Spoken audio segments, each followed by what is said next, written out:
በልጆቻችሁ ብዙ ስቃይ ውስጥ ያላችሁ ሰዎች ትኖራላችሁ። በትዳራችሁ ብዙ ስቃይ ውስጥ ያላችሁ ሰዎች ትኖራላችሁ። ማለፍ በሚቻልበት ቦታ ነው አዳም የወደቀው።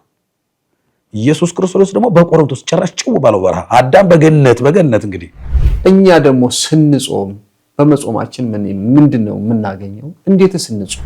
ነው ጌታን ተቀበሉ የሚሉ ሰዎች ጌታ ጾሞልኛል እኔ አልጾምም ነው የሚሉት። ለምን ጾማለሁ? የጾሙት ከሆነ ስኳር እንዲፈወሱ ነው እና ጌታን ተቀበሉ የሚሉ ሰዎች መጥተው የጌታን ጥምቀት ተጠምቀው የጌታን ጾም አብረውን ቢጾሙ ነው የሚሻላቸው። መጥተው ቢቀበሉ ነው የሚሻለው ነው። በነገራችን ላይ 8ቱን ሳምንታትም ስያሜ የሰጣቸው ቅዱስ ያሬድ ነው። ራሳቸው መጥተው ጌታን ተቀብለው የጌታን ጥምቀት ተጠምቀው ጌታ የተጠመቀውን ጥምቀት ተጠምቀው ጌታ የጾመውን ጾም ቢጾሙ።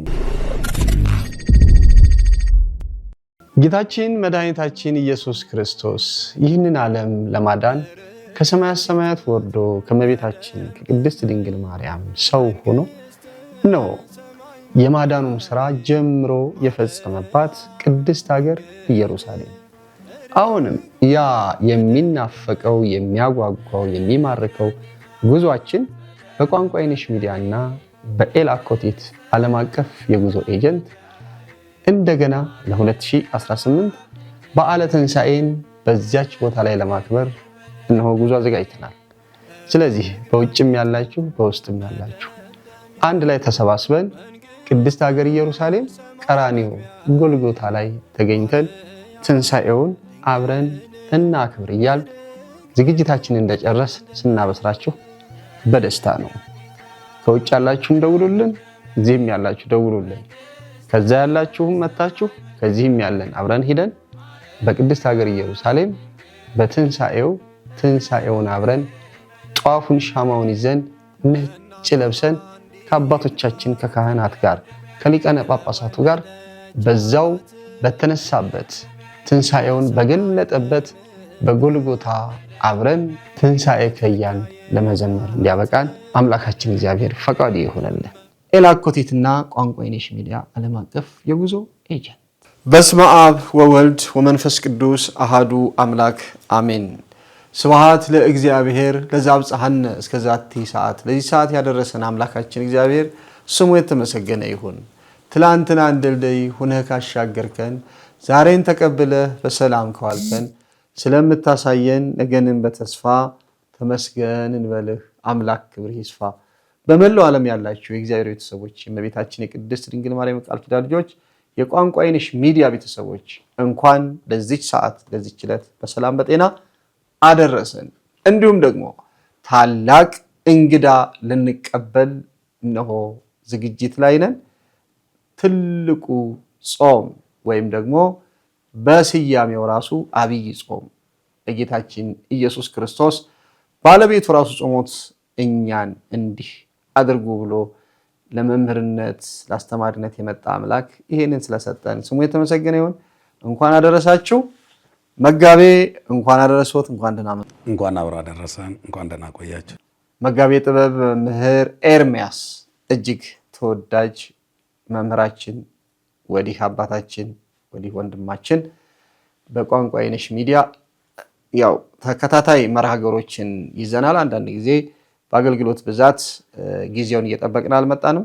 ዛሬ እንግዲህ አሁን ያለነው ቅበላው ላይ ነው።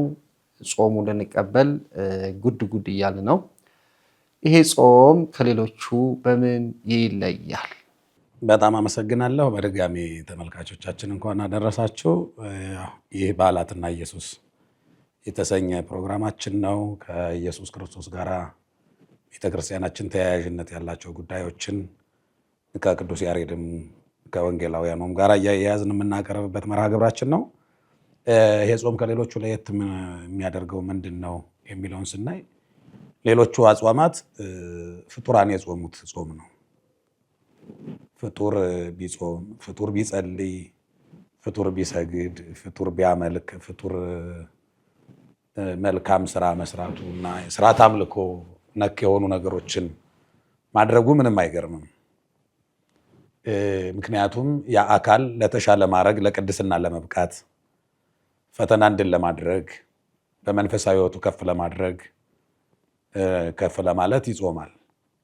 እቀደስ አይል ቅዱስ፣ እከብር አይል ክቡር፣ እሾም አይል የዘላለም ንጉሥ፣ ባረክ አይል ቡሩክ የሆነው ጌታ ራሱ አብይ እግዚአብሔር ወብዙኃ ኮቴቱ ተብሎ የተነገረለት አምላክ የጾመው ጾም በመሆኑ ራሱ ኢየሱስ ጾመ ኢየሱስ ነው የምንለው። በነገራችን ሌላ ስሙ ጾመ ኢየሱስ ነው። የኢየሱስ ክርስቶስ ጾም ነው። የማቴዎስ ወንጌል ምዕራፍ 4ን ስናነብ ከዚህ በኋላ ኢየሱስ ሊፈተን ወደ ምድረ በዳ ሄደ ነው የሚለው እና እሱ ተፈትኖ የእኛን ፈተና የተፈተነበት የጾመበት የጸለየበት ወቅት ነው። ጾሙን ለየት የሚያደርገው አብይ የምንለው ራሱ አብይ እግዚአብሔር በመጾሙ ነው። ትልቅ ማለት ነው። ሁለተኛው በቁጥርም በቀን ብዛት ከሌሎቹ አጽዋማት ከፍ ያለ በመሆኑ አብይ ጾም ብለን እንጠራዋለን። ራሱ ኢየሱስ ክርስቶስ ስለጾመው የእሱ መጾም በጣም ይገርማል። ሌሎቹ ጾመዋል፣ በመጾማቸው ተባርከዋል። ኢየሱስ ክርስቶስ ግን ሲጾም ለመባረክ ለመቀደስ አይደለም፣ እሱ ቅዱስ ነው። ስለዚህ ለየት የሚያደርገው ለመቀደስ የተጾመ ጾም ባለመሆኑ ነው። በረከት ለማግኘት የተጾመ ጾም አይደለም። ያው ጾም እንደምናውቀው ከመሰረታዊ ትርጉሙ ከመከልከል መቆጠብ ከሚለው በተቃራኒ ጾም ማለት በፈቃደኝነት መራብ ነው። እንጀራ መሶብ ላይ እያለ ውሃ ፍሪጅ ውስጥ ቀዝቃዛ ውሃ እያለ በቃ ስለ ክርስቶስ ፍቅር ያንን መተው ፈቃድን መሰዋት ነው። የፍላጎትህን ለእግዚአብሔር መሰዋ እሱ ነው መከልከል መቆጠብ ማለትና ስለ ጾም ስናወራ ቅዱስ ያሬድ በጣም በሚገርም ቃል ገልጦታል። እስመ ጾም ቀዳሚት ሕግ ይላታል። ጾም ማለት የሕግ ሁሉ መጀመሪያ ናት። እግዚአብሔር መጀመሪያ ሰውን ፈጥሮ የመጀመሪያ ያዘዘው ትእዛዝ ምንድን ነው ከተባለ ጾሙ ነው። ያው መጾም መከልከል መቆጠብ ነው። ዕፀ በለስን አትብላ ነው የመጀመሪያ የእግዚአብሔር ትእዛዝ።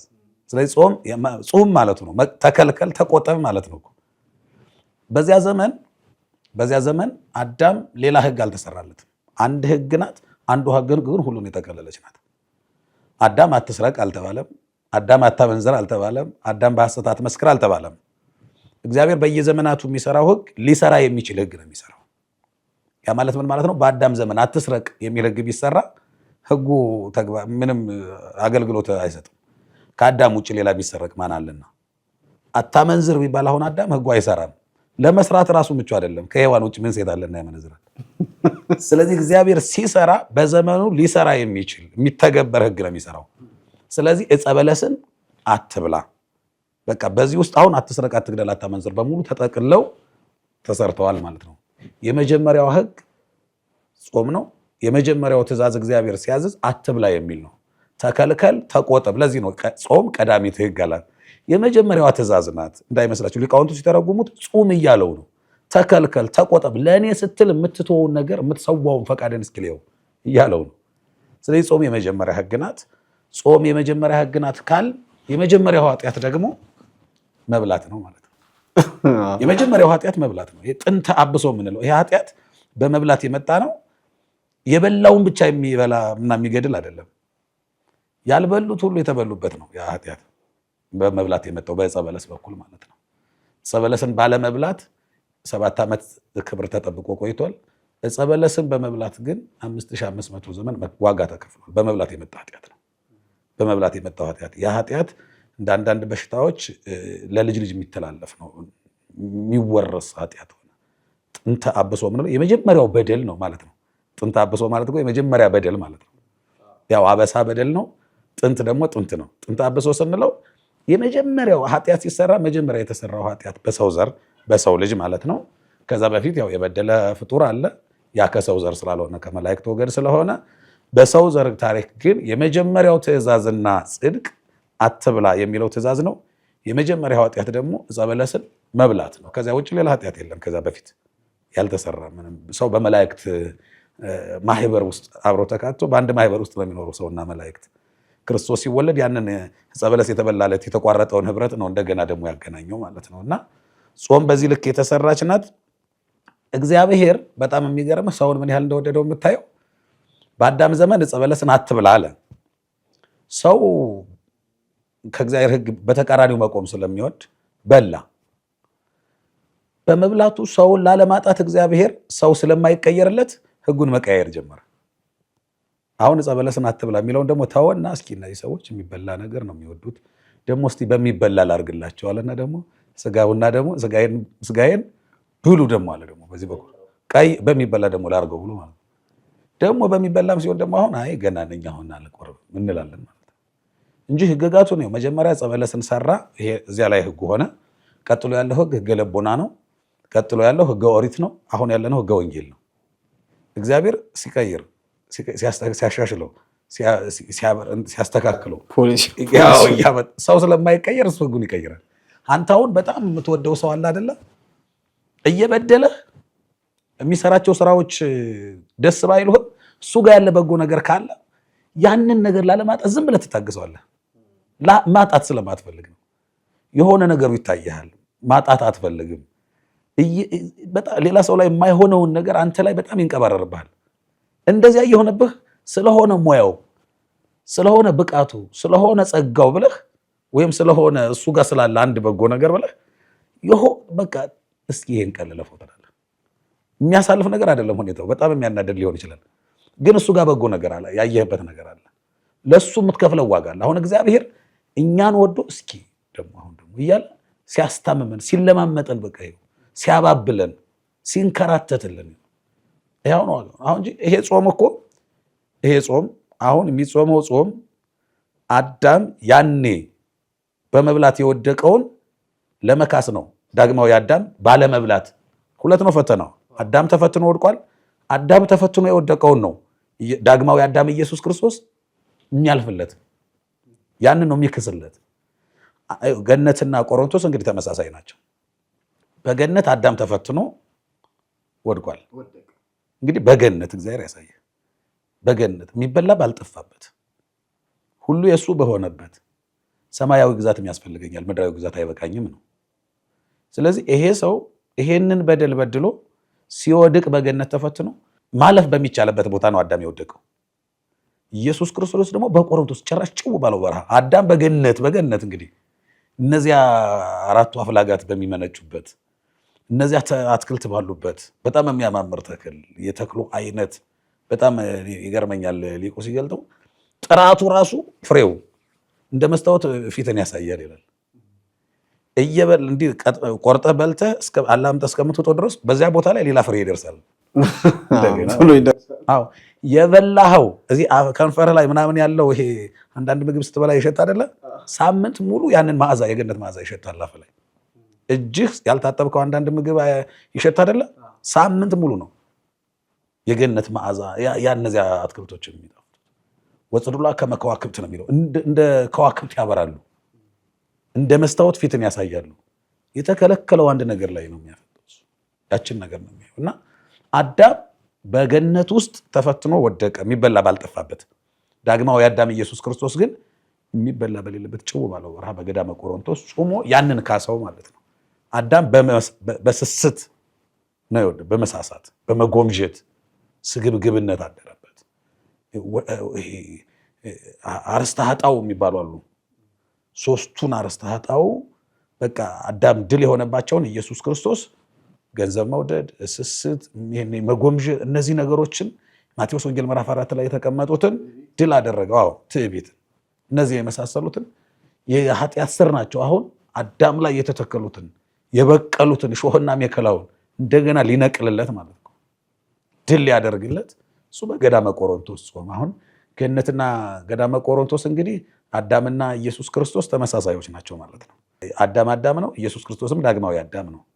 በገነት አዳም ወድቆ ነበረ። ዳግማዊ አዳም ኢየሱስ ክርስቶስ በገዳመ ቆሮንቶስ ጾመ። ስለዚህ ያንን ካሳ ካሰ ማለት ነው። ከአዳም የተገኘችዋ ሔዋን የኢየሱስ ክርስቶስ እናት ዳግሚት ሔዋን ብለን እንደምንጠራ በዚህ የሚመጋገብ ነውና ያ ጾም ለየት የሚያደርገው ያ ካሳ የተካሰበት፣ ፈጣሪ የጾመበት፣ ኢየሱስ ክርስቶስ ለመቀደስ ለመክበር ሳይሆን ለእኛ አራያና ምሳሌ ለመሆን የጾመበት፣ አምላክ ራሱ ሲጾም ጾመ ተብሎ ሲነገር በራሱ በጣም የሚገርም ነው በእውነት።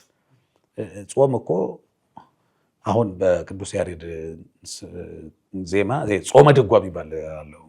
በየቀኑ የሚዜም ነው። በ40ውን ቀን በሙሉ ለእያንዳንዱ ቀን ይሰራለታል ጾመ ድጓ ላይ እና እዛ ላይ ጾምን በጣም በቃ ሙሉ የሚያወራው ስለ ጾም ነው። ዘወረደ ብሎ ነው የሚጀምረው። ገና ሲጀምር ሀሌ ሃሌሉያ ዘወረደ ምላይሉ አይሁድ ሰቀሉ ወሚመያ የመሩ እግዚአ ኩሉ ዘያሃዩ በቃሉ ብሎ ይጀምራልና ልክ ጾመ ድጓ ሲጀምር ከቅዱስ ያሬድ የጸዋትወ ዜማዎች አንዱ ነው። ዘወረደ ብሎ ነው የሚጀምረው። ለዚህ ለአብይ ጾም የሚያገለግል አንድ ድርሰት ነው። በየቀኑ ይደረሳል እና ሲጀምረው ከላይ የወረደው ይላል። እንግዲህ ከላይ ለምን ወረደ ሲባል እታች ያለ ነው እኛን ከፍ ለማድረግ ነው። ለማክበር ዝቅ ያለ ማለት ነው። ለማንሳት የወረደ እና ይሄ ጾም በረከት ያገኘንበት ይሄ ጾም ራሱ ኢየሱስ ክርስቶስ ጾሞ እናንተም እንደዚህ አድርጉ ያሉበት ነው። ጾምን ስናነሳ በዚህ ልክ ነው የምንረዳው። ግን ቁጥሩ 40 መሆኑ ይኖረዋል ምስጢር፣ ይኖረዋል ምሳሌ፣ ይኖረዋል መነሻ ታሪክ። እንግዲህ በቤተ ክርስቲያናችን 40 ቁጥር በጣም ብዙ ምሳሌ ያለው በጣም ብዙ በርካታ ምሳሌዎች አሉ። ጥቂቶቹን እናንሳካል።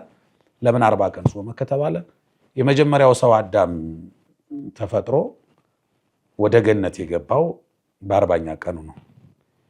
አዳም ገነት የገባው በ40ኛ ቀኑ እንደሆነ ሁሉ እኛም ተወልደን አዳም የገባባትን ገነት ለመውረስ ክርስትናውን የምንቀበለው በ40ኛ ቀናችን ነው። ኢየሱስ ክርስቶስ መጾሙ ብቻ አይደለም፣ ተነስቶም ያረገው በ40ኛ ቀኑ ነው። የጾመውም 40 ቀን ነው። ብቻ ጠቅለል አድርገን ለመረዳት 40 ቀን በቤተ ክርስቲያናችን እጅግ በርካታ ምስጢራት አለው። ከነዚህ ምክንያቶች አንጻር አዳም ተፈጥሮ በ40ኛ ቀኑ የገባባትን ገነት አጥቷታል። ዕፀ በለስን በመብላት መልሶ ወደዛ ለማስገባት እንግዲህ ኢየሱስ ክርስቶስ 40 ቀን ጾሟል ማለት ነው። ኤልያስም እንደገና እነ ዳዊትም እነ ሶሎሞንም የነገስታቱ ይሄ ቁጥር 40 ላይ የገዙት 40 ዓመት ነውና ከዛ ጋርም ይያያዛል። እንግዲህ ጌታችን ኢየሱስ ክርስቶስ 40 ቀን 40 ሌሊት ከቆመ ሳይቀመጥ ከዘረጋ ሳያጥፍ የሚለውን ማለት ነው። ስለዚህ ይሄ ከሆነ አሁን እሱ ጌታችን ኢየሱስ ክርስቶስ ክብረ ምስጋና ለእርሱ ይሁንና እሱ በመጾሙ የተደረገውን ነገር አይተናል፣ አግኝተናል። እኛ ደግሞ ስንጾም በመጾማችን ምንድን ነው የምናገኘው? እንዴትስ እንጾም የሚለውን በጣም ጥሩ። እንግዲህ አሁን ትልቁ ነገር ይሄ ነው። አሁን ብዙ ሰዎች ያው ላለመጾም የሚደረደሩት ምክንያት ጌታ ጾሞልኛል እኔ አልጾምም ነው የሚሉት። ለምን እጾማለሁ? በመጾም ምንድን ነው የማገኘው ጥቅም የሚሉ ሰዎች አሉ። በነገራችን ላይ እንደው ጌታን ተቀበሉ የሚሉ ሰዎች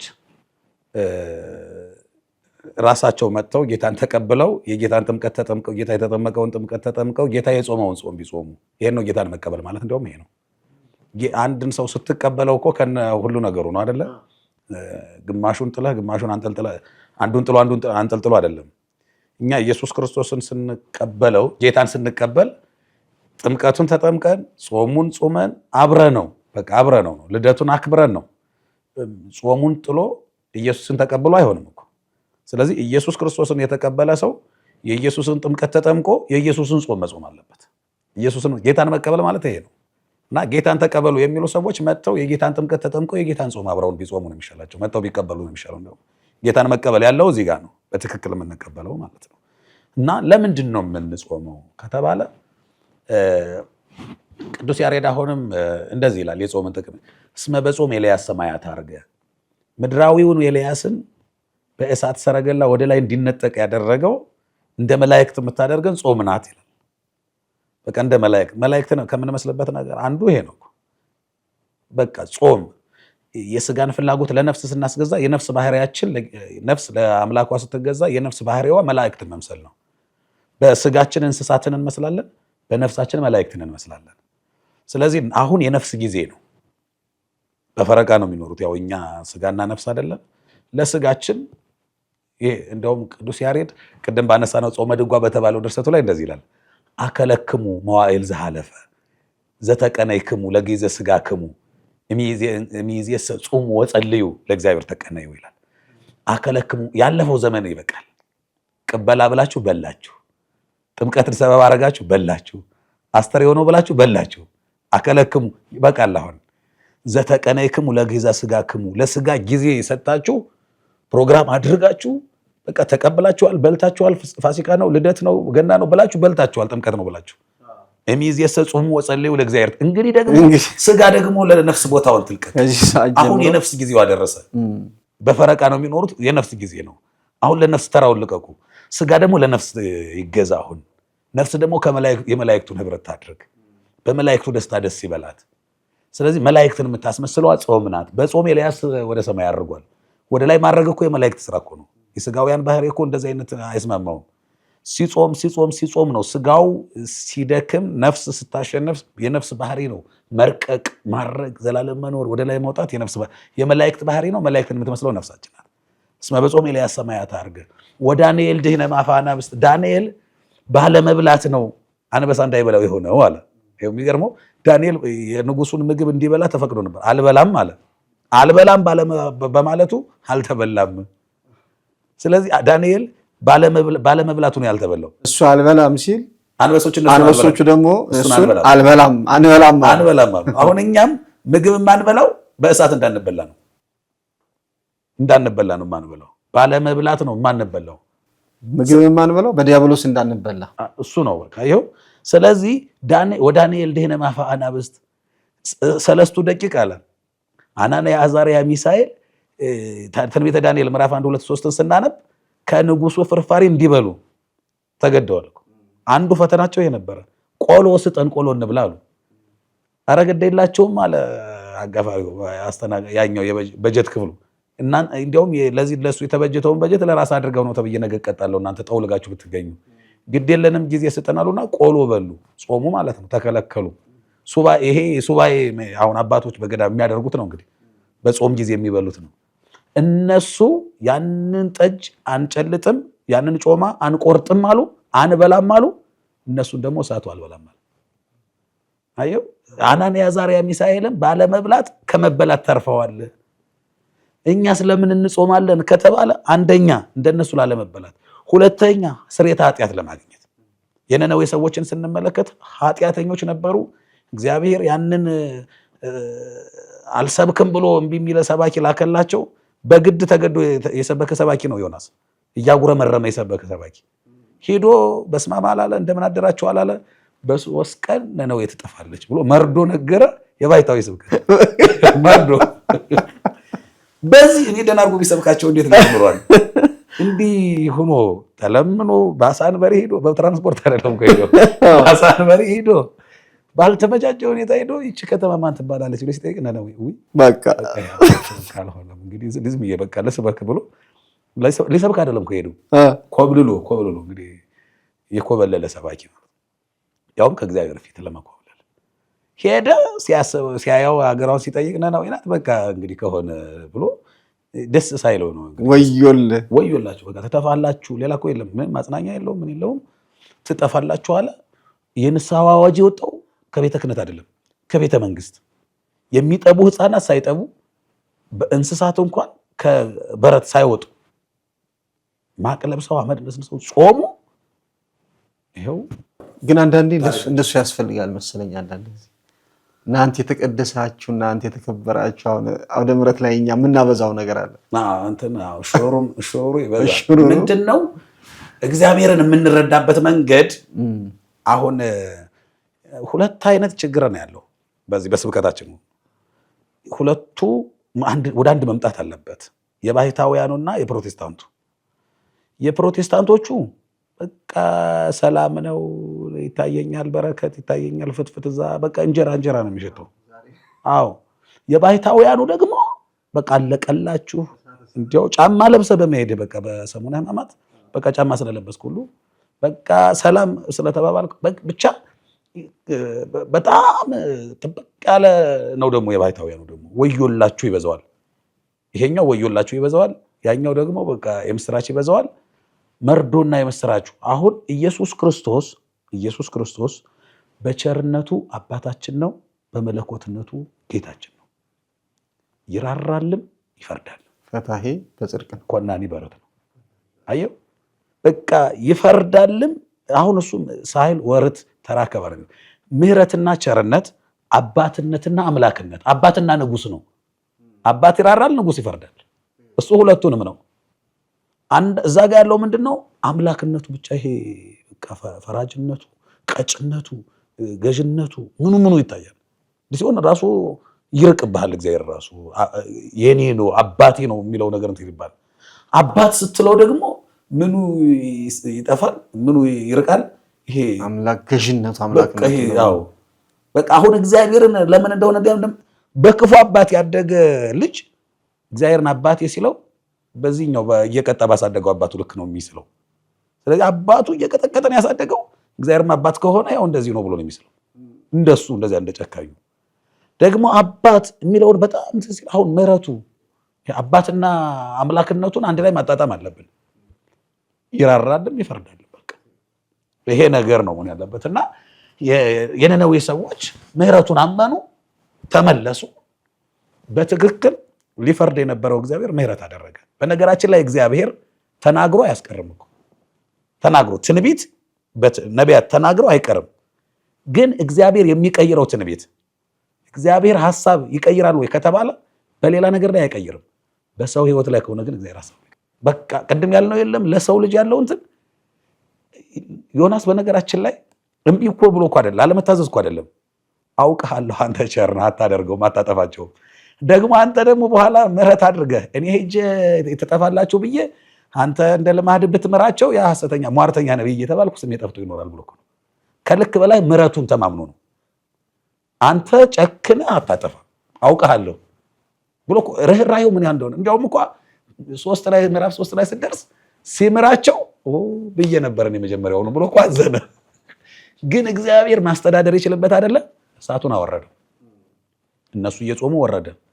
ታላላቅ ዛፎችን ጫፍጫፋቸውን አቃጥሎ ተመለሰ። ባትመለሱ ኑሮ ይሄ ለእናንተ ነበረ ብሎ ዮናስም ሐሰተኛ ነቢይ እንዳይባል የነነዌ ሰዎችም እንዳይጠፉ አጣጣመው። ስለዚህ በዚህ አስታረቀው እግዚአብሔር ማስተዳደር የሚችልበት አምላክ። አሁን ዮናስም አሁን ስሙ አልጠፋም፣ እነሱም አልጠፉም፣ ሁለቱንም ካሰማ። ስለዚህ እንደ ነነዌ ሰዎች እንዲህ ከሚወርድብን እሳት ለመዳን ብዙ እሳት አለ። እውነት ለመናገር በሀገራችን፣ በቤታችን፣ በትዳራችን አንድ አባት ያልፋል፣ የእግዚአብሔር ሰው ነው እና በሬ ጠምጄ አርሳለሁ፣ ሌሊት ዝናቡን ላክልኝ በለው ለእግዚአብሔር ንገረው ይለዋል። አንዱ ደግሞ እኔ ነገ እንትን እላለሁኝ በሬ ካገኘው ምናምን ይለዋል። ከዛ የዚህኛውን አላደርገውም በለው ይሄድና ለእግዚአብሔር ይነግራል። ቅዱሱ ሰው እንደዚህ አርሳለሁ ብሎ አንዱ እርግጠኛ ሆኖ ዛሬ ሌሊት የሚያርስ በሮቹን ጠምዶ እርሻ የሚያርስ ገበሬ አግኝቼ ዝናቡን ላክልኝ እኔ አሁን በደረቁ አርሳለሁ ብሎሃል ይለዋል። ለእግዚአብሔር ያናግረዋል። በቃ ነው ከእግዚአብሔር ጋር ነው የሚነጋገረው። አላደርገውም በለው ይለዋል። ሄዶ አይን ያልክልህም ብሏል፣ አይጥልም ዝናብ ብሎሃል እግዚአብሔር ሲለው ተነስቶ ያርሳል። እሱ ያንንም ሰምቶ ተነስቶ አረሰ። ከዛ ሌሊት ዝናብ ጣለ። ከዛ የቅዱሱ ሰው እንዴ አልሰጥህም ብለሃል ነበር እንዴ ነው ውሸታም ልታደርገኝ ነው ሲለው ሲያምነኝ ምን ላድርግ አመነኛ። የማይቀየር የለም በሰው ሕይወት ላይ። በጣም የሚገርም እኮ ነው። እግዚአብሔር ሲያምኑት በቃ አንተ አሁን የሆነ ሰው እኔ እርግጠኛ ነኝ በአንተ ይሄን ያህል አምኖኝ ብለህ እንትን ትላለህ። እንዲያውም እኮ ይሁዳ የተሾመው ገንዘብ ላይ ነበረ። ከገንዘብ ጋር በተያያዘ ጉዳይ ነው፣ ሙዳየ ምጽዋቱ ላይ ነው የተሾመው።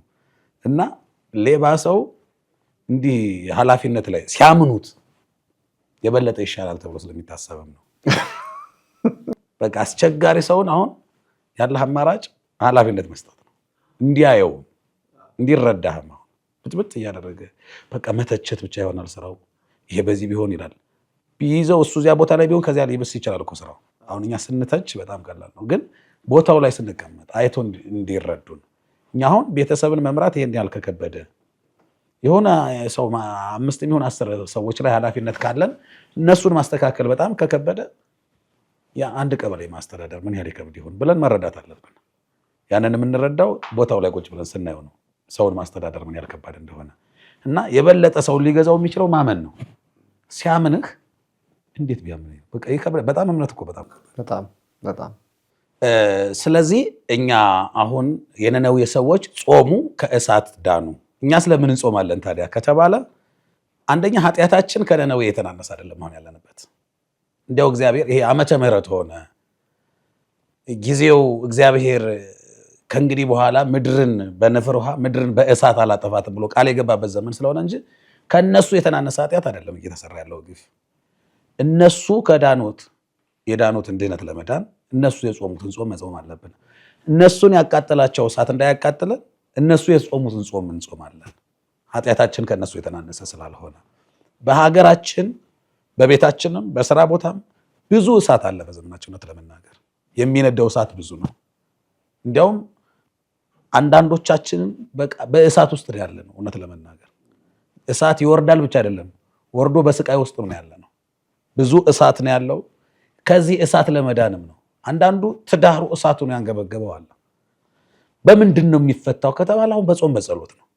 ብዙ በቤታችን ውስጥ በትዳራችን ውስጥ ያለ ችግር የሚፈታው፣ በልጆቻችን ያለ ችግር የሚፈታው በጾም በጸሎት ነው። ታስታውስ ከሆነ በዚህ በማርቆስ ወንጌል ምዕራፍ 9 ላይ አንድ ሰው ልጁ በአጋንንት ተይዞበት ጨረቃ ስትወጣ እያየ አረፋ ያስደፍቀዋል፣ ይጥለዋል። በብዙ ስቃይ ውስጥ ነው ያለው። አመጣና ደቀ መዛሙርቱ ጋር ፈውሱልኝ አላቸው። ሊፈውሱ ሲሞክሩ ገና እዚህ መንፈስ ቅዱስም ወርዶ ብቃት ደረጃ ላይም ስላልደረሱ እስከዛ ድረስ እነሱም ያመነቱ ስለነበረ እነ ጴጥሮስም አንዳንዴም በክህደት ውስጥ አንዳንዴም በስህተት ውስጥ ስለሚሆኑ ገና መንፈስ ቅዱስ ወርዶ ይሄ ማረጋገጫው ብቃታቸው ላይ ስላልደረሱ ሊፈውሱት አልቻሉም። እንግዲህ ወደ ኢየሱስ ሪፈር መሆኑ ነው። ወደ ኢየሱስ ክርስቶስ መጣ። ይልሽ ደግሞ ከደቀ መዛሙርቱ ወደ ክርስቶስ ማለት ነው። ኢየሱስ ክርስቶስ ጠየቀው።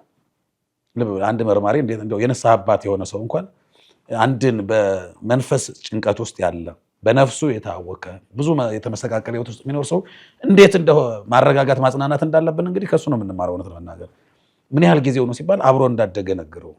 ከልጅነቱ ጀምሮ የታመመ ነው። ከዛ ፈወሰው ኢየሱስ ክርስቶስ። ደቀ መዛሙርቱ አዩና ገረማቸው። ለምንድን ነው እኛ ያልፈወስ ነው ግን ማዳን የተሳነን ሲሉት ዝንቱ ዘመድ እየወጽ ዘእንበለ በጾመው በጸሎት። እንዲህ አይነቱ መንፈስ ያለ ጾምና ያለ ጸሎት አይወጣም ነው ያለው ኢየሱስ ክርስቶስ ማለት ነው። አየው፣ ይሄ የዘመናት እንቆቅልሽ የተፈታው በጾምና በጸሎት ነው። በልጆቻችሁ ብዙ ስቃይ ውስጥ ያላችሁ ሰዎች ትኖራላችሁ። በትዳራችሁ ብዙ ስቃይ ውስጥ ያላችሁ ሰዎች ትኖራላችሁ። ያ ሊፈታ የሚችለው በእርግጠኝነት በጾምና በጸሎት ነው። ይሄ ደግሞ የኢየሱስ ክርስቶስ ቃል ነው፣ የእግዚአብሔር ቃል ነው። ስለዚህ ይሄ ጾም እንቆቅልሻችሁ የሚፈታበት እንዲሆን ጾሙን ንስሐ ገብተን በፍቅር ሆነን በይቅርታ ሆነን መቀበል አለብን። በኋላ እንመጣበታለን። ቅበላው እንዴት ነው የምንቀበለው ስንል እንመጣበታለን። ጾም ግን ስርዓቱ በዚህ ልክ የሚጾም ነው። ቅዱስ ያሬድ አሁንም ደግመን እናንሳው ጾመ ድጓው ላይ እንደዚህ ይላል። ሲጾም ሁለት አይነት ጾም ነው ያለው፣ የዘላለም ጾምና ጊዜ ተገድቦ የሚጾም ጾም ይለዋል። የዘላለም ጾም የምንለው አቂበ ሕዋሳት ይለዋል ሲተራውስ። አይን ክፉ ከማየት፣ ጆሮ ክፉ ከመስማት፣ እነዚህ ጾሞች አለ ቅበላም ፋሲካም የሌላቸው ጾም ናቸው። ይጹም አይን ይጹም ልሳን እዝንኒ ይጹም እምሰሚዐ ሕጹም።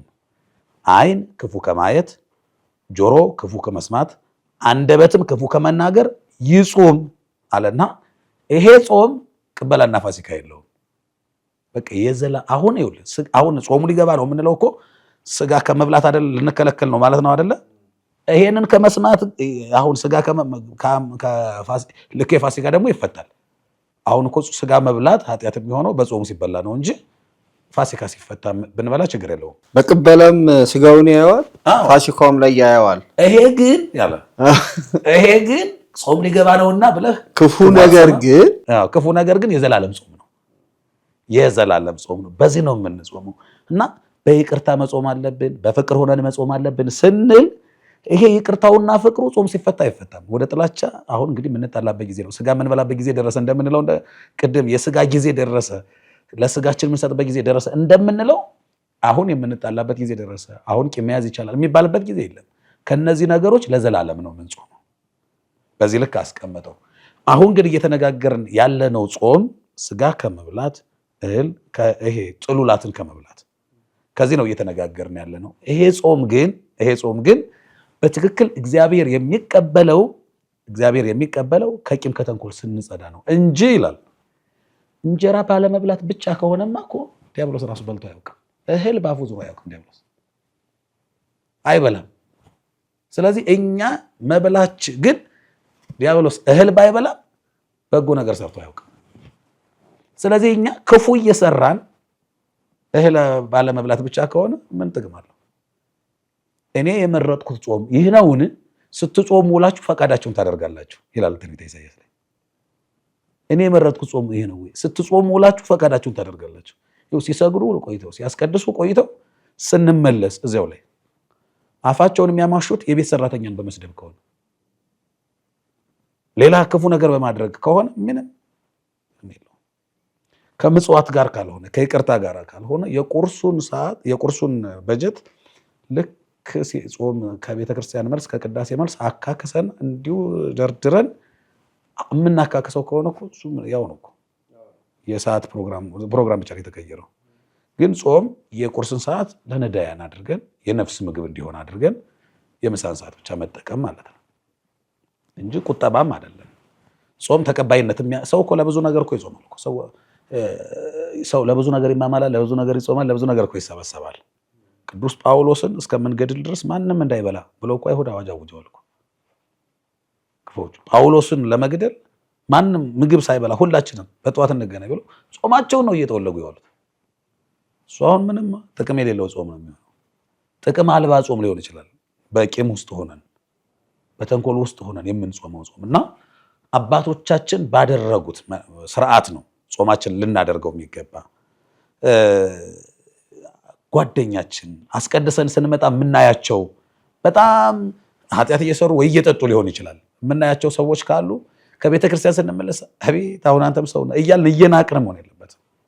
በዚህ በጣም የሚገርመኝ እዚህ በሉቃስ ወንጌል ላይ ይሄ የቀራጩና የፈሪሳዊው ታሪክ ሄደ። ሁለቱም ወደ እግዚአብሔር ቤት ሄዱ። ቀራጩም ፈሪሳዊውም እንግዲህ እግዚአብሔር ጋር ነው እየሄዱ ያሉት። አካሄዳቸው ግን ይለያያል። ልክ ይሄኛው አቀርቅሮ በትህትና ሆኖ ሰማይ ማደሪያውን ዙፋኑን እንኳን አላይም በምን አቅሜ በምን ብቃቴ ብሎ በፈሪሃ እግዚአብሔር ነው ሄደው። ፈሪሳዊው ግን ራሱን ጻድቅ አድርጎ ነው ሄደው። ሲጀመር እግዚአብሔር ቤት ሲሄድ ሲጾም ሲጸለይ እኔ ባዶ ነኝ ብሎ ነው። የሞላ ነገር ምን ይጨመርበታል? ምንም ጽድቅ አይጨመርበታል። የሞላ ብርጭቆ ላይ ሌላ ውሃ አይጨመር። በቃ እኔ ብቁ ነኝ ካለ እኮ ይሄ ሰውዬ ሌላ ቅድስና አይፈልግም ማለት እኮ አብቅቷል ራሱን ሲበጣ። ስለዚህ ሪፖርት ማቅረብ ጀመረ። በሳምንት 2 ቀን እጾማለሁ። ደግሞ የሚጾመው ጾም እኮ ምን አለ ዓርብና ረቡዕ እንኳን ቢሆን ሰኞና ሐሙስ እኮ ነው የሚጾመው። እንደዛ ነው ያለው። እንዲህ መጽሐፍ ቅዱስ ላይ የተጻፈው ሪፖርት የሚመስል ጾም በሳምንት 2 ቀን እጾማለሁ፣ አስራት በኩራቱን አወጣለሁ። እስካሁን ይኸው እኔ በዚህ ዓመት ሱባኤ ገብቻለሁ። በዚህ ዓመት የምትመጸውተውን ብር እኮ አትቆጥርም። አሁን በዚህ ቀን 10 ብር ለአንድ ቤት ሰጥቻለሁ እያልክ አካውንት ላይ እንደተቀመጠ አትደምርም እኮ የዓመት አጠቃላይ የመጸውትከውን። በቃ እንጀራህን በኋላ ጣለው አይደል የተባለ ይሄ ውሃ ውስጥ የገባ ነው። በቃ አለቀ። አሉ አንዳንድ ምዕመናን አሁን እንደዚህ አሁን ይሄ በጣም እንዲህ ያደርጋሉ። የቀረኝ ገዳም የለም፣ መንፈሳዊ ስራ የቀረኝ ጾም የለም። ግን በቃ ይኸው እስካሁን አልዳንኩም። ይሄ እስካሁን ቤቴ ጠብ ያለ ነገር። በጣም የሚገርምህ ጻድቅ እስጢፋ የሚባል እዚህ ማህሌተ ጽጌ ላይ ታሪኩ የተመዘገበለት ሰው 40 ዓመት በምናኔ በጾም በጸሎት የኖረ ነው። 40 ዓመት። ከዛ አንዱ በወንብድና ኑሮ ወንበዴ ሆኖ እድሜ ልኩን ጨርሶ መጨረሻ ላይ ተጸጽቶ ንስሐ ገብቶ ያ ጻድቅ እስጢፋ ብቃት ደረጃ ላይ ደርሷል። ከዛ የዚህ ሰው ነፍስ ገነት ስትገባ ያያል ከብቃቱ የተነሳ። በቃ ገነት የወንበዴዎች መናኸሪያ ሆነች። ይሄ ሰው ይሄን ያህል እድሜውን በወንበድና ኑሮ ወንበዴ ሆኖ ኑሮ እንዲህ በአንድ ቀንማ በጎ ስራ ገነት ከገባ እኔማ 40 ዓመት በምናኔ ኑሬ ገነት ሲያንሰኝ ነዋል። በጣም ነው የሚገርመውና ደራሲው ምን ብሎ ነው እምጻድቅ እስጢፋ ዘይት ሜካህ በጻማ ገድሉ ይለዋል። በተጋደለው ገድል ከሚመካ ጻድቅ ይልቅ በሰራው ኃጢአት የሚጸጸት ኃጥ ነው የሚበልጠው። በቃ በእግዚአብሔር ፊት ለምን መልአክ ወርዶ ያናገረው? በጽድቁ ከሚመካ ጻድቅ በኃጢአቱ የሚጸጸት ኃጢአተኛ ነው የሚበልጠው። በቃ አለቀ። ይሄ ሰውዬ ምንም በቃ በትክክል በቃ አምላኩን በፈሪሃ እግዚአብሔር ነው የቀረበው። እኔማ አሁን እነዚህ ሰዎች በጣም ይፈተናሉ። እነሱ ይጾማሉ፣ እነሱ ይሰግዳሉ፣ እነሱ መልካም ያደርጋሉ። የእነሱን ያህል መንፈሳዊ ሕይወት የሌላቸው ሰዎች ሲባረኩ ያሉ እና አንዳንድ ጊዜ እንደውም በቃ መጾም ላይ ሆነም ልትወውና እንደነሱ ወንበዴ ልሆን እንድባረክ ሁላ ብለው ሰይጣን ያሳስባቸዋል። ግን ሰው እግዚአብሔር ቁስል እንዲፈውስለት እኮ አይደለም የክርስትና ዓላማውን አልተረዱም ማለት ነው። ሲጀመር ምድራዊው እኮ ቆይታ ይሄ አሁን የጾሙት ከሆነ ስኳር እንዲፈወሱ ነው። ሰው እኮ ሲጾም ዓላማው ገነትን መውረስ መንግስተ ሰማያትን መውረስ ነው እንጂ መሆን ያለበት ይሄኛው እኮ እግረ መንገዱን ነው፣ ጭማሪው ነው ዓላማው። አዎ እግዚአብሔር እኮ አሁን ሲመጣ ህሙማነ ስጋን በተአምራት ህሙማነ ነፍስን በትምህርት ፈወሰ ነው የምንለው። ሲመጣ ዓላማው ማዳን የምንለው ቀራንዮ ላይ ተሰቅሎ ያዳነው ነው። እስከዛ ግን ብዙ በሽተኞችን ፈውሷል። ያ ፈውስ ግን እግረ መንገድ የመጣበት ዋና ዓላማ የሚባለው ታርጌቱ ቀራንዮ ላይ ያለው ነው። ቀራንዮ እስከሚደርስ ግን እዚህ ጋር ያሉትን እየፈወሰ ይሄዳል እንጂ እዚህ ጋር ያለው ፈውስ መጨረሻው አይደለም፣ ዓላማውም አይደለም። አዎ ዋናው አለ። ስለዚህ እነዚህ ሰዎች የጓዳቸው መሙላት ጉዳይ የሌላው ጉዳይ ዋናው አይደለም በክርስትና ሕይወት ውስጥ። እናንተስ አስቀድማችሁ መንግስቱንና ጽድቁን ፈልጉ ሌላው አዩ መንግስቱና ጽድቁ ነው ዋናው ማለት ነው። ሌላው ጭማሪው ነው። ስለዚህ ሲጾሙ ሲጸልዩ ራት ላይ እንደዳረጎት በቃ እንደዛ ነው እንጂ ሲጾሙ ሲጸልዩ የሆነ ቁስል ካላቸው እሱ እንዲፈወስ ጭምር ሊሆን ይችላል። ዋናው ግን ዓላማው እሱ አይደለምና በህይወታችን ውስጥ ስንባረክ በጾም የምናገኘው በረከት እውነት ነው። አንዱ የጾም ዓላማ አጋንንትን ድል ማድረግ ነው። በስጋ ፈውስ መፈወስ ነው። ስርየተ ኃጢአት ማግኘት ነው። መላእክትን መምሰል ነው። በጾም የምናገኘው ቅድም እንዳልነው እነ ኤልያስ እነ ሙሴ ያገኙት በረከት በጾም በኩል የመጣ ነው። ስንጾም ግን በትምክህት መሆን የለበትም። እኔ እስከዚህ ነው የምጾመው፣ እኔ እንዲህ ነው የማደርገው። እንዲያውም እነዚህ ሰዎች ይሄን አደርጋለሁ ካሉ ያ ነገር እንዳይፈታ ያደርገው እዚህ ጋር የሚናገሩት ነገር ነው ማለት ነው። ማቴዎስ ወንጌል ላይ እኮ የተመዘገበው እኮ ስትጾሙ እንደ ግብዞች አትሁኑ አለ። ስትጾሙ እንደ ግብዞች አትሁኑ ማለት ምን ማለት ነው ከተባለ ግብዞች ሲጾሙና ሲጸልዩ የተመሳቀለ መንገድ ላይ ቆመው ነው የሚጸልዩት። የሚወጣ የሚወርደው አላፊ አግዳሚው ያያቸዋል። ስለዚህ ክብር ይሰጣቸዋል። ደመወዛቸውን ተቀብለዋል። ክብርን የፈለጉ ክብር አግኝተዋል። ጽድቅ የለም ሁልጊዜ ደመወዝ ስለሌለ። እናንተ እንደ ግብዞች አትሁኑ፣ አትናገሩ እኮ ማለት ነው፣ አትታዩ ማለት እኮ ነው። አንተ ግን በምትጾም ጊዜ በምትጸልይ ጊዜ ወደ እልፍኝህ ግባ፣ ተሸሸግ። ሱባኤ የምንለው እንግዲህ ነው። ተቀባ፣ ፍቅር ይኑርህ፣ መልካም ተግባር ይኑርህ፣ ትትና ይኑርህ። ቅባቱ እኮ ይሄ ነው። ፍቅር እኮ ነው፣ ዘይቱ ነው። ስለዚህ ለሰዎች አትናገሩ፣ እንደ ግብዞች አትሆኑ። እነሱ ደመወዛቸውን ተቀብለዋል፣ በሰማይ ዋጋ የላቸውም። የፈለጉትን አግኝተዋል፣ የፈለጉት ክብር ነው። እናንተ ግን የፈለጋችሁት ውዳሴ አይደለም፣ ሰማያዊ ዋጋ ነው። በሰማይ ያለው አባትህ በግልጥ ዋጋህን ይከፍላል። በስውር የጾምከውን በስውር የጸለይከውን አውጥተህ ካሰጠኸውማ በቃ ኮረዲ በቃ እዚሁ ጋር ነው። በጣም ጥሩ ይባላል፣ ይጨበጨባል፣ ይሞገሳሉ፣ ዋጋቸውን ተቀበሉ። ስለዚህ ጾም ዓላማው በዚህ ልክ ነው የሚጾመው። ራሱ ኢየሱስ ክርስቶስ ስትጾሙ እንደዚህ ጾሙ፣ እንደ ግብዞች አትሆኑ፣ አትጠውልጉ፣ አትናገሩ። መስቀለኛ መንገድ ላይ ቆማችሁ ለሰው ለታይታ አታድርጉት፣ ሪፖርት አታቅርቡት። እኔ ይህን አድርጌያለሁ፣ እዚህ ገዳም ሄጃለሁ፣ ይህን ሁሉ አድርጌያለሁ አትበሉ። እንደዚህ ከሆነ ከፈሪሳዊ በምን ተለየ? ያ ሰውዬም እኮ ጾማለሁ አለ፣ አስራት በኩራት አወጣለሁ አለ። በቃ ይሄ ሰውዬ ልክ እኮ እንደዚህ ነው እየሆነ ያለው። ሲመለሱ ግን በጣም ነው የሚለያዩት ሁለቱ። ጸድቆ ተመለሰ ነው የሚለው ያኛው። አቀርቅሮ በፈሪሃ እግዚአብሔር ሄደው ማረኝ አለ። በቃ ማረኝ ነው። አሁን እኔ ሁልጊዜ የእግዚአብሔር ምሕረት ካልተጨመረበት ጽድቄ ያድነኛል የማለትን ያህል ይሄ የጻድቅ እስጢፋ ሐሳብ ነው። ይህን ሁሉ ሰርቻለሁ፣ የሰሩት ኃጢአት ከዚያ አይበልጥም ወይ? በየቀኑ የሚበድሉት በደል እኮ ይበልጣል። እንበለ ምሕረት ከሳ አልቦ ዘይድን፣ ያለሱ ምሕረት ማንም የሚድን የለም። ስለዚህ ምሕረቱ ነው። ይሄ ነው ጾም። በጣም ድንቅ ነው፣ ጥሩ ነው። በየጊዜው በየዘመኑ ይህን ቢሰማ ሁልጊዜ ትጥቅ ነው። አንድ ወታደር ትጥቅ ሳያሟላ ጦር ሜዳ ከገባ ራሱን ሞቶ አላማውም ተሰናክሎ ነው የሚቀረውና ያለ ትጥቅ ወደ ጦርነት ሜዳ እንደማይሰለፍ ሁሉ ለጾምም ይሄኛው ትጥቅ ነው። እንዴት አድርገን መታጠቅ እንዳለብን ነው። ሌላው አብይ ጾም ለየት የሚያደርገው ነገር መግቢያውም መውጫውም ልዩ ነው። መውጫው ፋሲካ ትንሣኤ ነው። መግቢያው ደግሞ ወደ ጾም ዝም ብሎ አይገባም።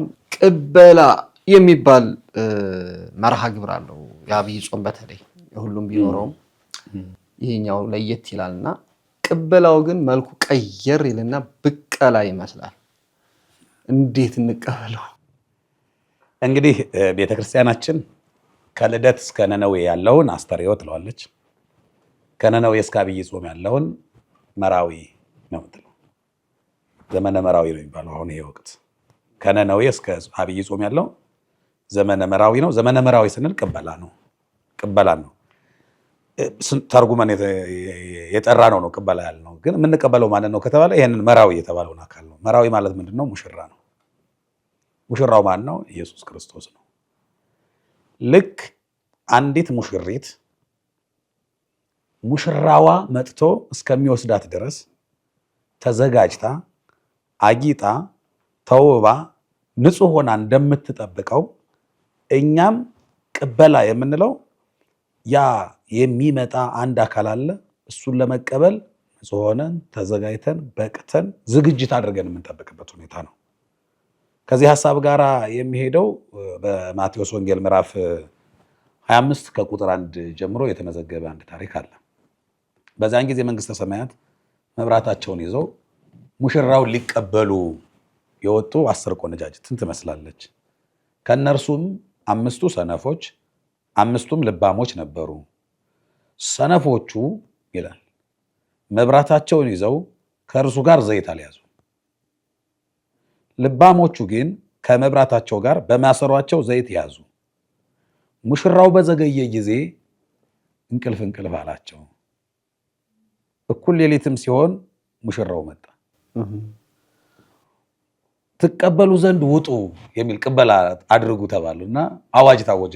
ድምፅ ሲሰማ ያን ጊዜ ከማሰሯቸው ጋር ዘይት የያዙ 5ቱ ልባም ቆነጃጅት ሙሽራውን ለመቀበል ብቁ ስለሆኑ ወደ ሙሽራው ሄዱ። 5ቱ ግን ሙሽራው መጥቷል ሲባሉ ዘይት ሊገዙ ሄዱ።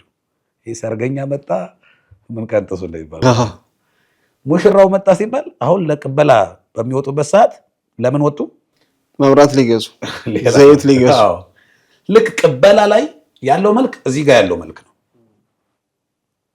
አቀባበላቸው የተለያየባቸው ሰነፍና ልባም ሰዎች አሉ። በትክክል ቤተክርስቲያን እንድንቀበለው የምታዘዘን ይሄንን ሙሽራ ነው። በዚህ ወቅት ነው በቃ ዘመነ መራዊ የሚባለው። ወፃ ውስተ ቀበላ መራዊ፣ ሙሽራውን ለመቀበል ወጡ እንዲህ እያለች የምትዘምርበትም ወቅት ነው። ዘመነ መራዊ ነው የሚባለው። እንዲያውም ይገርምሃል በአገር ቤት ሰርግ የሚደረገው በዚህ ወቅት ነው በብዛት።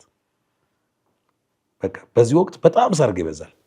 እስከ አብይ ጾም መግቢያ ድረስ በትክክል ቅበላው የሚለው እና ዘመነ መራዊ የሚባለው ሀገር ቤት መቼ ነው ዘመነ መራዊ ይባላል። ያው ትርጉሙ ትንሽ መልኩ እንትን ቢልም ለሰው ብናደርገውም ግን ቤተክርስቲያን ዘመነ መራዊ ስትል ክርስቶስ ሙሽርነቱ የሚነገርበት፣ እኛም ደግሞ ልክ ሙሽራዋ እንደሚመጣላት ሙሽሪት ተዘጋጅተን በትህትና ሆነን በፍቅር ሆነን በስርዓት ሆነን ንጹህ ሆነን በይቅርታ ሆነን የምንጠብቅበት ሂደት ነው። ስለዚህ የምንቀበለው ኢየሱስ ክርስቶስን ነው። ልባም ተብለው የተጠሩትን ሰዎች መምሰል አለብን። እዛ ጋር እንደምናየው 2 አይነት መልክ ያለው እንደሆነ እኛም ጋር እንደዛ ነው። ቅድም አንተ እንዳልከው ቅበላው ብቀላ በቃ ካሁን በኋላ ለዘላለም ስጋ የሚባል አታገኙም ተብሎ የመጨረሻው ነው የሚመስለው። በቃ ያን ቀን በቀል በቃ አንዳንዱ ተኝቶም ተነስቶም እንደገና እየበላ ማለት ነው። የማይጾምም ደግሞ የሚገርምህ እንዴ የሚበሰው እሱ ነው። እንደው የማይጾመውም ቅበላ ላይ አብሮ ይቀበላል፣ ይሰለፋል። ከፊት ነው ሲፈታም አብሮ ነው የሚሰለፈው። ቀዳሚው እሱ ነው ሲበላ የከረመው። በጣም በሚገርም ሁኔታ ጾሙ መቼ ነው የሚፈታ ብሎ የሚጠይቀው እሱ ነው። እየበላ እኮ ነው። ምክንያቱም አጃቢ እንዲያገኝ ነው። ህሊና የሚባለው ነገር አለ አይደለ? እየበላም እኮ ይሟገተዋል። እና ሙሉ ነፃነት የማገኘው ማለት ነው። አሁን በስሱ ነው ይሄ ነፃነቱ፣ ሙሉ ስልጣን፣ ሙሉ ፈቃድ። ውስጡ ላይ ትንሽ የሚከነክነው ነገር አለ። ነገሌ እንትን እያሉ እነሱ እየጾሙ እንደው አንተ ታናናሾችህ ያንተ ኩያዎች እየጾሙ እያለ እኮ አለ እዚህ ውስጥ ጉቦ በልቶ የማይቆሽሽ ዳኛ አለ ህሊና የሚባለው። እና እሱ ስለሚቆሽሸው አብረን የምንመሳሰልበት ማለት ነው። አሁን ብቻውን ነው መሰለ እሱን የሚመስል ስለሌለ የብቻውን ነው የሚበላ። አብረን ከኛ ጋር የምንበላው መቼ ነው ለማለት ነው። እንግዲህ ጾም መቼ ነው የሚፈተው? እንደ ወላድ ቀን እየቆጠረ ነው የሚሰነብተው። አብረን የምንቆርጠው መቼ ነው ለማለት ጭምር ነው የሚመስለው። እና ስንቀበለው ግን በዚህ ልክ እንደ ልባሞቹ እኛ የልባሞቹ ዘይት የሚባለው መልካም ምግባር ጨምረን ጾም ብቻውን ሳይሆን በጎ ስራ ጨምረን ማሰሯቸውን ይዘዋል፣ ዘይታቸውን ጨምረዋል፣ ለመብራት ዝግጁ ናቸው። በጣም የሚያሳዝነው ሙሽራው ከመጣ በኋላ ልባሞቹ አብረው ገቡ ይልና መጨረሻ ላይ በሩ ተዘጋ። በሩ ሲዘጋ ሰነፎቹ ዘይት ይዘው መጡ። መጨረሻ ከተዘጋ በኋላ አማን እምለክን እስመ ኢያእምረክን አላውቃችሁም ይላቸዋል። እንደዚህ ከመባል እግዚአብሔር የሰውረን በእውነት። እና መቀበል ያለብን በዚህ ልክ ነው። በመልካሙ ነን። እንደው አብረው ያንቀን አንድ የኔ ቢጤ አንድ ደካማ ሰው አንድ ሰው በመርዳት ጭምር ያው ኢየሱስ ክርስቶስ ሲመጣ ያንን ሰው ወክሎ ነው የሚመጣው። ነዳያንን ወክሎ ነው። መጀመሪያም ሲመጣ በድሆች ቤት ነው ያደረው። ቤት ከድሃ ቤት አደረን ያልነው። በኋላም ሲመጣ ተርቤ ያላበላችሁኝም እያለ ድሆችን ወክሎ ነው የሚመጣው። እና ያን ጊዜ ሙሽራው ሲመጣ መልስ ለማግኘት አሁን አንድ እሱ የሚወክላቸውን ሰዎች ነገ ሲመጣ የሚወክላቸውን ሰዎች እነሱን መያዝ በሱ በኩል ነው እሱን የምናገኘው። እናመሰግናለን መጋቤ ጥበብ። እንግዲህ አብይ ጾም ጾምን እንዴት እንጹም፣ ጾሙስ ምን አይነት ነው፣ ከሌሎች በምን ይለያል የሚሉትን ነው ትንሽ ቆይታ ያደረግነው። እንደ እግዚአብሔር መልካም ፈቃድ በየሳምንቱ እንግዲህ 7 ሳምንት ከትንሣኤ ጋር 8 ሳምንት ይኖሩናል። እነዚህ በእነሱ እየገባን 10 ደቂቃ መልእክት እናስተላልፋለን። አያይዘን ግን እንደው ዘወረደን ትንሽ የመጀመሪያው ሳምንት እሱ ስለሆነ እሱ ላይ ትንሽ መልእክት ብናስተላልፍ በጣም ጥሩ። እንግዲህ ቅድም አንስተነዋል። ዘወረደ ቅዱስ ያሬድም ጾመ ድጓውን ሲጀምረው ዘወረደ ብሎ ነው የሚጀምረው።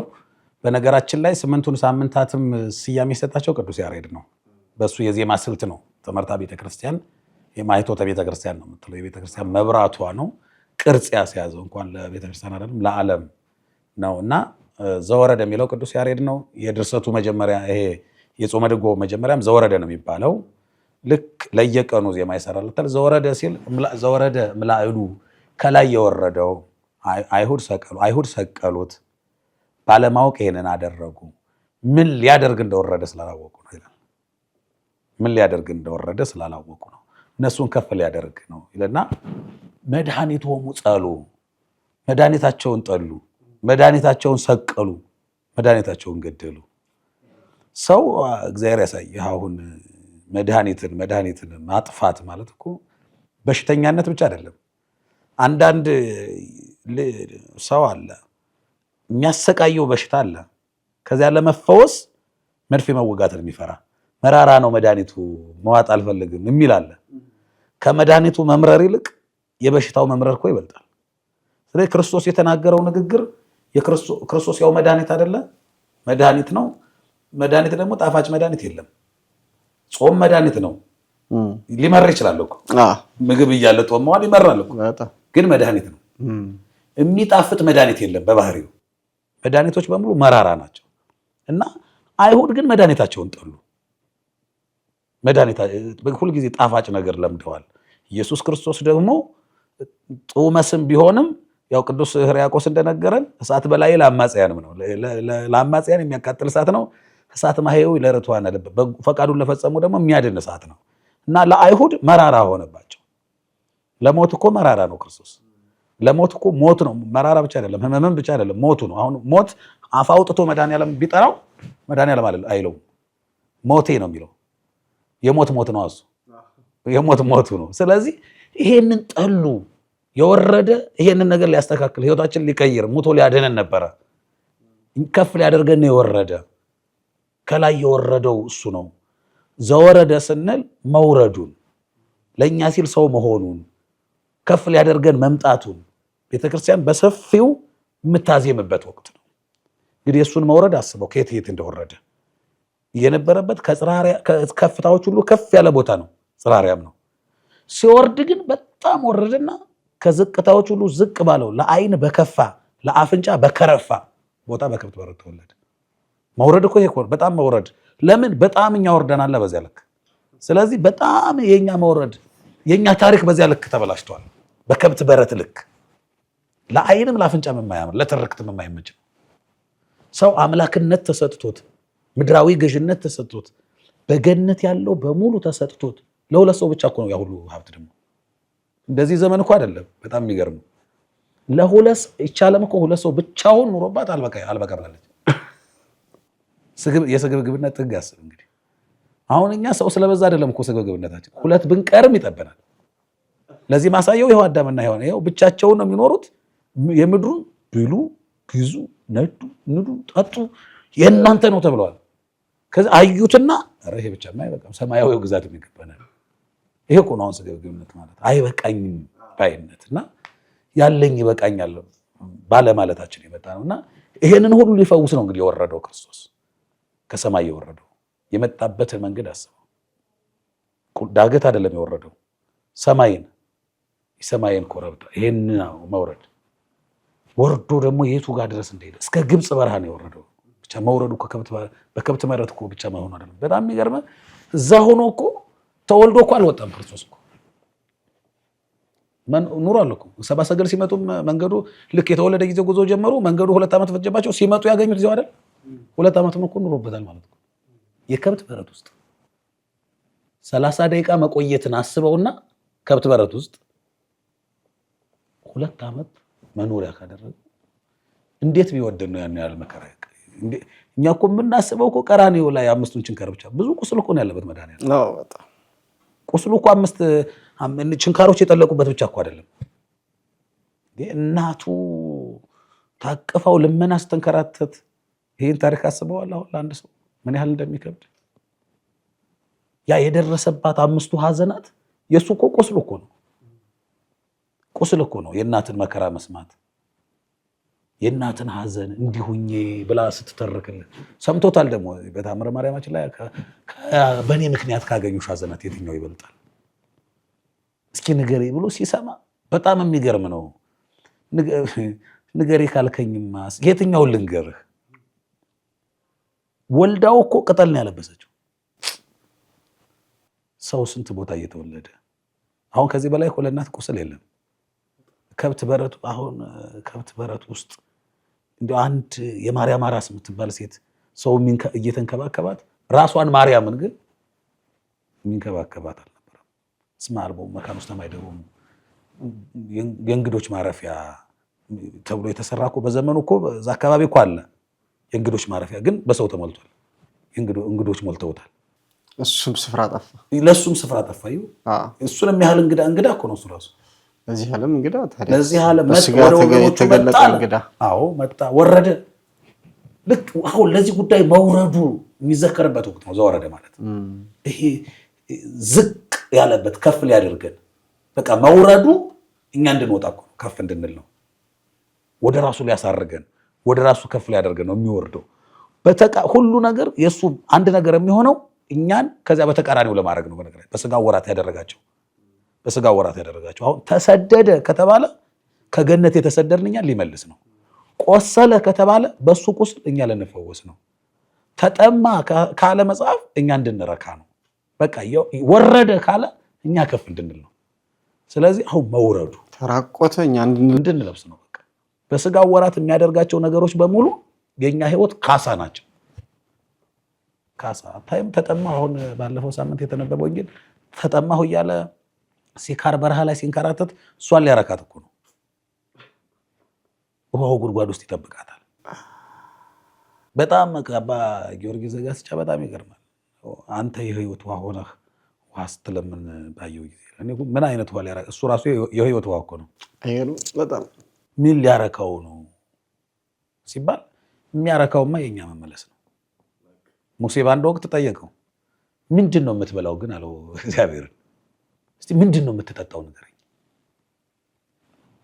ኃጥእ አመ ይኔስህ እንባሁ ሰትያ፣ ኃጢአተኛ ስለ ኃጢአቱ ተጸጽቶ ሲያለቅስ የሚፈሰውን እንባ እሱን ነው የምጠጣው እኔ፣ የሚያረካኝ እሱ ነው። ስለዚህ እርካታው አሁን መመለስ ነው፣ ናፍቆቱ።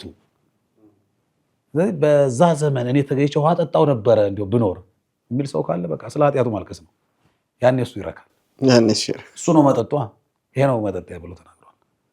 ስለዚህ ሁልጊዜ እሱን እየናፈቅን መኖር፣ እኛን ናፍቆ የወረደውን የተንከራተተውን ጌታ በዚህ መንገድ ነው የምናገኘው ማግኛ መንገዱና ዘወረደ ይሄ ነው። መልካም እንግዲህ እግዚአብሔር ፈቅዶልን ለዚህ ዓመት ለዚህ ዕለት ከደረስን አሁንም ታላቁን ጾም ጾመን ታላቁን ችግራችንን እግዚአብሔር በጾማችን እንዲደመስስልን በአማን በእውነት ለትንሣኤው ለፋሲካው፣ ፋሲካ ማለት መሻገር በእንግሊዝኛ ፓሳህ በዕብራይስጥ መሻገር ነው። ሁለቱ ማዕዶት መሻገር እና እንደው እንደተለመደው ለ6 ሰዓት ለ7 ሰዓት ለ9 ሰዓት ተከልክለን ከዛ ፋሲካ ደርሶ ዶሮ በልተን በግ ጠጁን ብለን እንኳን አደረሳችሁ የሚለው ልማዳዊው ቀርቶ ብዙ የተጋረጡ ብዙ ነገሮች በሀገራችን ላይ በሕይወታችን ላይ በወገኖቻችን በቤተሰቦቻችን በዓለማችን ላይ ያሉትን ነገር በዚህ ታላቅ ጾም ተሻግረን አልፈን እንኳን አደረሳችሁ ብለን የእውነተኛ ማለት ነው እንኳን አደረሳችሁ የሚለውን ቃል እርስ በራሳችን ለመመላለስ ያብቃን። በጣም እናመሰግናለን። ቋንቋ የነሽ ሚዲያ አመስግኗል። በእኔ በኩል ቃልዎት ያሰማልን ብሏል። አሜን። አብሮ ያሰማን። ይህንን የምትከታተሉ ሁላችሁም ጾሙን የበረከት ያደርግላችሁ፣ ጥያቄያችሁ የሚመለስበት ያደርግላችሁ። እንዳልኳችሁ እናንተ ሼር በማድረጋችሁ ማን ያውቃል አንዲት ነፍስ መዳን ከቻለች መጽናናት ከቻለች እናንተም ራሳችሁ አስተምራችኋል ማለት ነውና ሁላችሁም ሌላ ነገር ለዓለም ደርሶ የሚያለያይ ነገር ለሰዎች ከማዳረስ አንድ የሚያደርግ የሚባርክ የሚቀድስ ከኃጢአት ቢያንስ እንኳን ለንስሐ ባያበቃ እየሰሙት ባለ በዚያ ቅጽበት ጆሮአቸው እንዲባረክ የሚያደርግ በጎ ነገር ሼር በማድረግ አብራችሁን አገልግሉ እላለሁ። አመሰግናለሁ። በተጨማሪ አንድ ማሳሰቢያ ነግራችኋለሁ። እንግዲህ በዓላትና ኢየሱስ ብለን ከጀመር ቆይተናል። ያው ወደፊት በጣም በርካታ ሰዎች እንደሚከታተሉት እርግጠኛ ነኝ። አሁን ግን የተወሰነ ሰው ነው የሚከታተለው። ግድ የለም በዛት ሳይሆን ጥራት ነው እግዚአብሔር የሚፈልገውና ከ5500 ህዝብ መካከል 120 ሰው ነው 120 ምርጥ ነው ያገኘውና ተከታተሉ። እኛም አናቋርጥም። ነገር ግን በተጨማሪ በዓላትና ኢየሱስ በቋንቋ የነሽ ሚዲያ ከመጋቤ ጥበብ መምህር ኤርሚያስ ጋር ከምናቀርበው በተጨማሪ መምህር ኤርሚያስ የራሳቸውን ቻናል ከፍተዋል። ድጓ የሚል ሚዲያ ወይም ደግሞ ዩቲዩብ ቻናል ከፍተዋል። አሁን ከዚህ ቀጥላችሁ ወረድ በሉና ድጓን ሚዲያን ሰብስክራይብ አድርጋችሁ ቤተሰብ ሁኑ። ከዚህ በተረፈ ደግሞ በዛኛው ታገኙታላችሁ። በተረፈ እንዲሁ በሳምንት ያሉትን ሰንበት ቅዱስ ያሬድ የሰየማቸውን ቅድስት ይቀጥላል፣ ምኩራብ ይቀጥላል፣ መጻጉዕ ይቀጥላል፣ ደብረ ዘይት፣ ገብርኄር፣ ኒቆዲሞስ፣ ሆሳዕና፣ ትንሣኤ ብለን እነዚህንም አጠራጠር እያደረግን በየሳምንቱ መልእክት እናስተላልፋለን። ከዚህ ጋር አያይዛችሁ ጥያቄ አለኝ የምትሉትን ነገር ደግሞ በ0940248333 ቴሌግራም ሜሴጅ አስቀምጡ።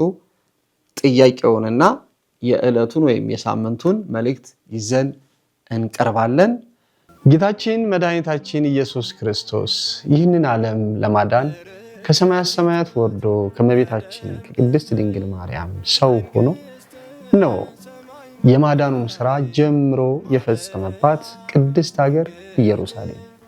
አሁንም ያ የሚናፈቀው የሚያጓጓው የሚማርከው ጉዟችን በቋንቋ የነሽ ሚዲያና በኤላ ኮቴት ዓለም አቀፍ የጉዞ ኤጀንት እንደገና ለ2018 በዓለ ትንሣኤን በዚያች ቦታ ላይ ለማክበር እነሆ ጉዞ አዘጋጅተናል። ስለዚህ በውጭም ያላችሁ በውስጥም ያላችሁ አንድ ላይ ተሰባስበን ቅድስት ሀገር ኢየሩሳሌም ቀራንዮ ጎልጎታ ላይ ተገኝተን ትንሣኤውን አብረን እናክብር እያል ዝግጅታችንን እንደጨረስ ስናበስራችሁ በደስታ ነው። ከውጭ ያላችሁም ደውሉልን፣ እዚህም ያላችሁ ደውሉልን። ከዛ ያላችሁም መጣችሁ ከዚህም ያለን አብረን ሄደን በቅድስት ሀገር ኢየሩሳሌም ትንሣኤውን አብረን ጧፉን ሻማውን ይዘን ነጭ ለብሰን ከአባቶቻችን ከካህናት ጋር ከሊቃነ ጳጳሳቱ ጋር በዛው በተነሳበት ትንሣኤውን በገለጠበት በጎልጎታ አብረን ትንሣኤ ከያን ለመዘመር እንዲያበቃን አምላካችን እግዚአብሔር ፈቃዱ ይሆነልን። ኤላኮቴትና ቋንቋ የነሽ ሚዲያ ዓለም አቀፍ የጉዞ ኤጀንት ድጓ ሚዲያን እንዳትረሱ። እግዚአብሔር ይስጥልን። እናመሰግናለን። አሜን።